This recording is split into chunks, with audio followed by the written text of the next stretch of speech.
So I remember growing up that I saw this volume on my dad's bookshelf. It was a black book, and the spine said Solomon on Sex. And I don't think I ever read the book. Laughing. There's like Kama Sutra for Christians or something. Oh my goodness. So yeah, that leads me to my question, which is there's the interpretation in Christian tradition of Song of Songs, or of how it is. It's usually allegorized, right? Starting around the 3rd century with Origen as an interpreter, it's been understood all of this erotic imagery and pursuit and love as Jesus and the church. So an understanding of that love as shared between Jesus and his bride, as we see in Revelation, for example, when Jesus is the bridegroom awaiting the New Jerusalem, the church, as his bride adorned for her bridegroom. So I was wondering what your take on this work would be.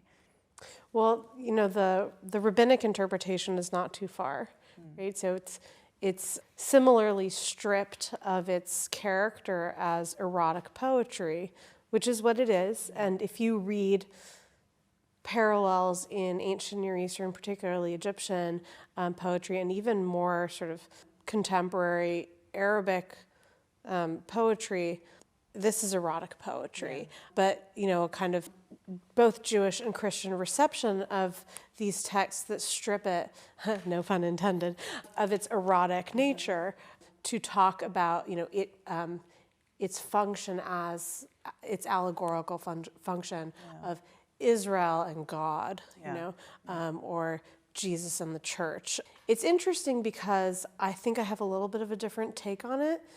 Which might lead us to a larger conversation on sort of not just sex, but desire too. Yeah. This collection of erotic poetry is attributed to Solomon. And it is not the only work in the writings that's attributed to Solomon. Proverbs is also attributed to Solomon, like a, you know, sort of compendium of, you know, Israel's greatest wisdom, sort of like a compendium of erotic poetry. So what would I make of this? And there are sort of a few ways that you can go. You can go back to Solomon's biography in Kings, right? In 1 Kings 5, it says that he spoke thousands of proverbs and 1,005 songs. And so the Proverbs are the Book of Proverbs, right? This is a kind of like reception of this, you know, that matches it up with his sort of mythical biography. He was, you know, the patron of great wisdom collections and of song, right? Of this like erotic poetry. I think there's even a little bit more to it than that, because King Solomon himself is depicted in the biography in Kings as this figure of great excess. I mean, so many words, you know, so much, you know, so much wealth, and that actually is sort of like comes together, right? Like this idea of like wisdom and sort of like a wealth of words, which leads to like actual material wealth, right? That if you have the correct wisdom and you live in the correct way, it results in material objects. But also a man of many wives, you know, of like, you know, of so just as sort of like Solomon as this figure of like quintessential excess, which I think is a little bit lost when it's just totally allegorized. That we have kind of just like this collection that embodies a kind of Solomonic speech. That's not just the wisdom speech, but also the kind of desire speech that's part of, you know, the Solomon tradition. Yeah.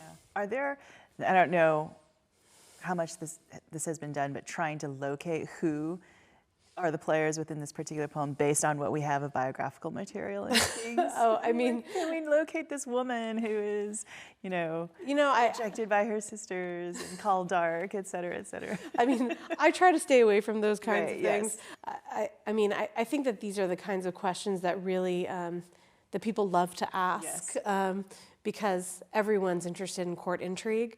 You know, it's sort of like, you know, like Prince William and Princess Kate, but actually like There's Solomon, another, right. But I think that actually what this leads me to is kind of how is Song of Songs part of the broader like Solomon's speech tradition.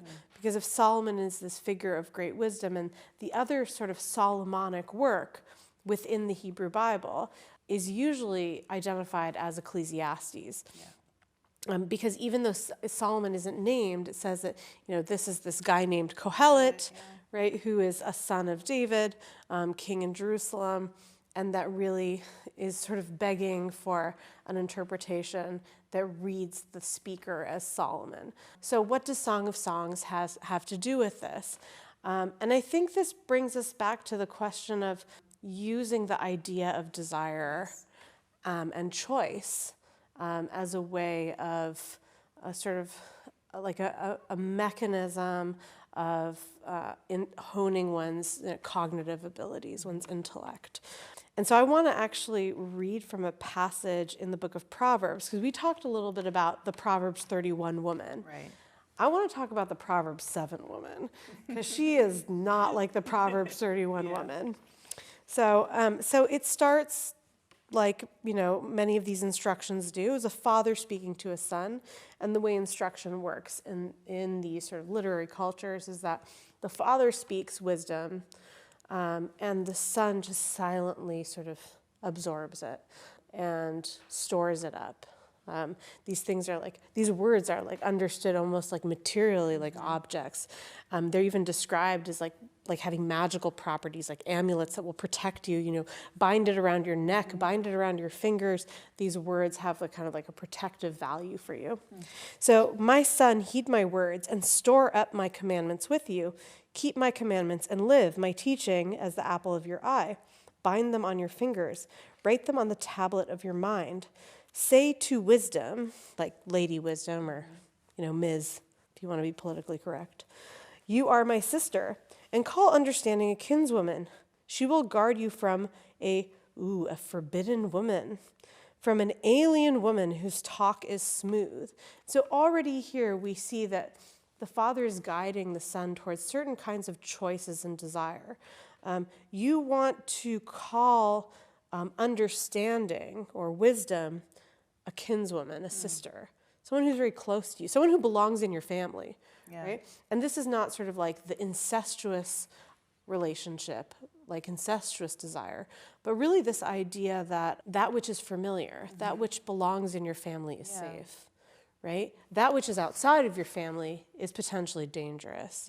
So there's a choice, right? And this choice is difficult because the alien woman, the forbidden woman's talk is smooth, right? It is deceptive. It may be beautiful. So father goes on with a description.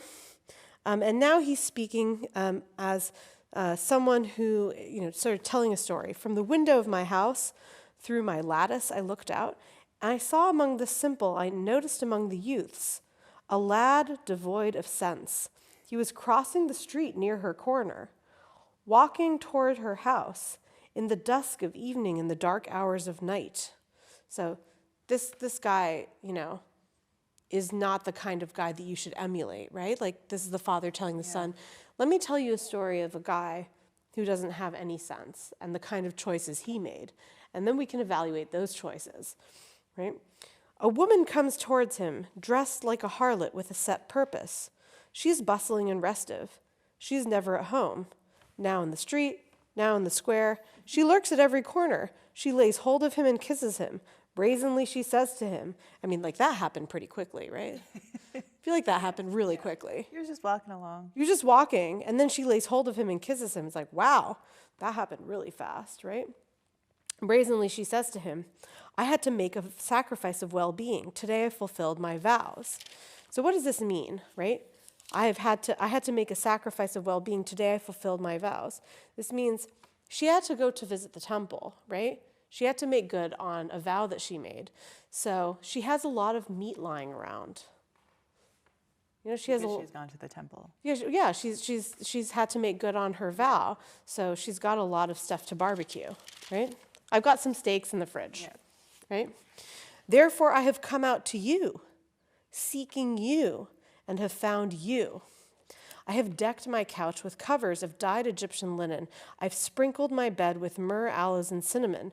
Let us drink our fill of love till the morning. Let us delight in amorous embrace. For the man of the house is away. So her husband is gone, and she's got a bunch of like fresh steaks, and everything is really nicely set up. Come on over. Come on over. Yeah.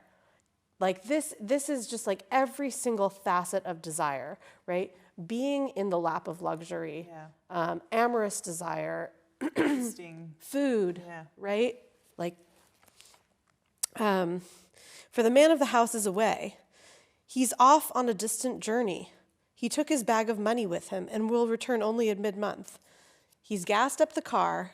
He took his wallet. He's gone. He's not coming back for a while. Trust me. Right? So also this idea of sort of like a false sense of safety, right? She sways him with her eloquence, turns him aside with her smooth talk. Thoughtlessly he follows her, like an ox going to the slaughter, like a fool to the stocks for punishment. Until the arrow pierces his liver, he is like a bird rushing into a trap, not knowing his life is at stake. So why is his life at stake? Right.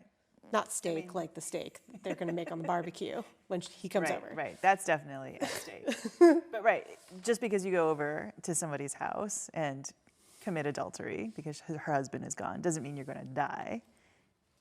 Well, does it? So this is the question, right? This is always a kind of question in Proverbs, like in wisdom literature, right? Because the agent of punishment is absent. Right? Like, who is meting out the punishment? I mean, it's supposedly God, but it's never actually mentioned, right? It's just this sort of like very vague sort of cause-effect relationship. Consequential. Exactly. Yeah. But the thing about cause and effect is that in a legal system, right? In a legal system, you need to have proof, right? And this is also in this kind of culture where we're not... they're not after people who are having sort of an interior world, right? It's not like you have lustful thoughts and like, now you've sinned and you're in trouble and you must repent. Like that's the New Testament. That's the New Testament, yeah. Like in the Hebrew Bible, this is not the case. And so we have this fascinating other case in Numbers 5. I don't know if you've ever heard of the wayward woman in Numbers 5. It's like this ritual of the woman who her husband doesn't know, has no proof, but just feels jealous, right? He just suspects that something's wrong. And he actually has to take this case and bring it to a higher, sort of like a higher court, right? And the priest can't even do anything about this, him in his own capacity, right? Like he's not actually a judge because he himself, right, is just sort of setting the scene for God to be the judge, right? And so this is a sort of like on the background of like trials, right? Like of the witch trials in Salem, where like they like throw the woman into the water and like if she floats or if she sinks. Yeah. But there it's reversed, right? Because I think in Salem, right, if she drowns, then she was innocent, right? Which kind of sucks. But in this case, right, if nothing bad happens to her as a result of the ritual, then she's actually, she's clean, right? But God is also meting out the punishment and sort of the judgment and the punishment all at once here. But I digress. So the idea here is that we have this sort of culture where acts have a trace, right?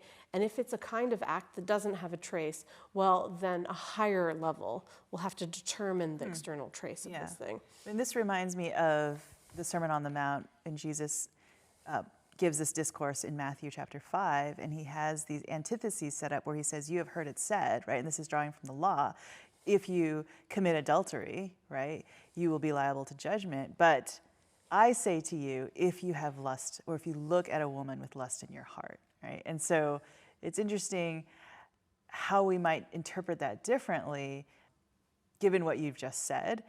Is there another court of judgment, right, that's also being said. And not that this is a radicalization of the law, but also simply another way of understanding it and its consequences. Because usually in New Testament scholarship, that's the way it's been interpreted, to say it's a radicalization or a true fulfillment, right, in a kind of supersessionist way.